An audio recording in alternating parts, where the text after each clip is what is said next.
Sky Express, official update, ang Gilas Pilipinas delegation ay matagumpay nang nag-touchdown sa Guam, USA para sa kanilang November 28 qualifying game. Ito ay isang straight news bulletin na nagpakita ng high moral at team chemistry ng ating pambansang koponan. Ang pagdating ng mga players sa Guam International Airport ay talagang parang mga rockstars, hudyat na seryoso ang Gilas sa kanilang misyon na makuha ang panalo laban sa Guam. Pero higit pa sa airport arrival, ang sentro ng excitement ng lahat ay ang pagkakabuo ng tinatawag na triple tower sa frontcourt ng koponan. Ang player pool update ay nagpapakita na sa kauna-unahang pagkakataon, makikita ng publiko ang kombinasyon ni AJ Edo, Junmar Fajardo at Quentin Malura Brown. Si Junmar bilang 8-time PBA MVP, ang veteran anchor ng grupo, samantalang sina AJ Edo at QMB ang mga young athletic big men na magdadala ng mobility at defensive versatility. Ang strategic implication ng triple towers na ito ay malinaw. Magkakaroon ng consistent rotation ng Gilas sa center position na siyang magtitiyak na laging may size at rim protection ang koponan sa loob. Ang deployment ng tatlong ito ay magiging critical sa tournament overview ng window dahil ito ang magpapahina sa opensa ng Guam at magpapalakas sa rebounding edge ng Gilas. Bagamat nakatutok ang focus sa height at power ng mga bago at veteranong big men, hindi pa rin natin dapat kalimutan ang core keyword at identity ng programa na si Kai Soto. Ang long-term vision ay nanatili kay Kai at ang triple towers na ito ay nagsisilbing strategic buffer at proving ground para sa future frontcourt depth ng bansa. Ang arrival ng koponan ay opisyal nang nagtatakda ng schedule. Game on na sa November 28. Ang vibes ng Gilas ay mataas at ang expectation ay isang dominant performance mula sa triple threat na ito sa low post. Isang makabuluhang development ang nagpatibay sa kumpiyansa ng Gilas, ang pag-aproba ng US visa ni Carl Tamayo. Ang official update na ito ay hindi lamang nagtanggal ng cloud of doubt, kundi nagbigay ng direktang boost sa player status at strategic options ng koponan. Dahil sa logistics, inaasahang makakasama si Carl sa Guam sa November 28, posibleng sumunod kinabukasan ng team, pero ang mahalaga, ang talent pool ay kompleto na para sa back-to-back na panalo na target ng Gilas. Ang tournament overview para sa window na ito ay malinaw.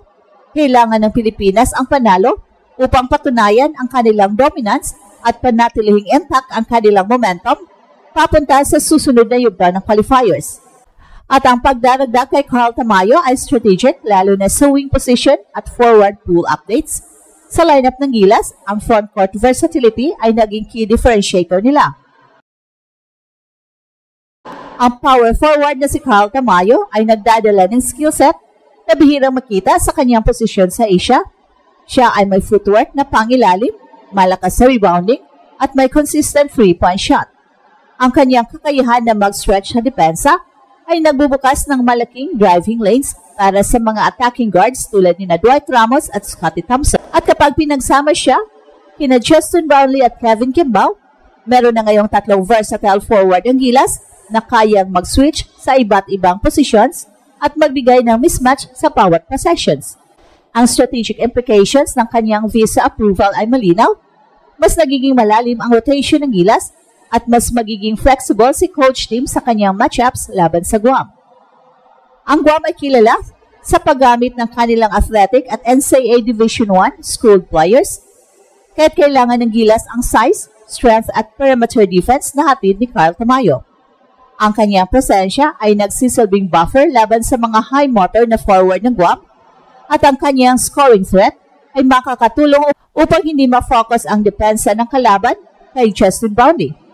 Ito rin ang schedule update ni Carl Tamayo. Ang kanyang coming out party ay gaganapin sa November 28, isang stage kung saan kailangan niyang ipakita na isa siya sa mga essential young guns na magdadala ng long-term success sa programa kasama sina AJ Edo at QMB.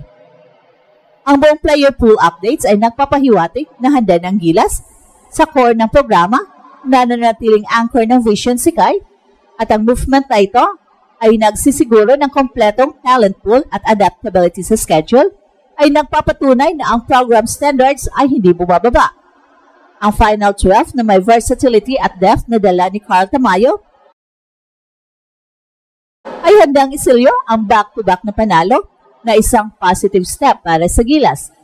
Ang official update ng Gilas delegation na nag-touchdown sa Guam ay nagbibigay diin sa isang mahalagang strategic implication na nakatuon sa integration ng young talent sa veteran core. Hindi lang ang Triple Towers ang sentro ng balita, mahalaga ring tingnan kung paano nagiging vital na piece sa player pool updates sina AJ Edu at QMB sa rotation na kinabibilangan ni Junmar Fajardo at Justin Brownlee. Ang tagumpay ng Gilas sa November 28 schedule ay nakasalalay sa kung gaano kabilis makakabuo ng chemistry ang mga big men na ito, lalo na sa defensive end. Si AJ Edu ay kilala sa kanyang length at defensive instincts ay crucial sa modern scheme ng Gilas. Ang kanyang mobility at kakayahang mag-switch sa mga smaller player ay magbibigay ng flexibility sa depensa ng Gilas na bihirang makita. Samantala si QMB naman ay may high basketball IQ at physical positioning ay magsisilbing complementary piece kay Junmar Fajardo.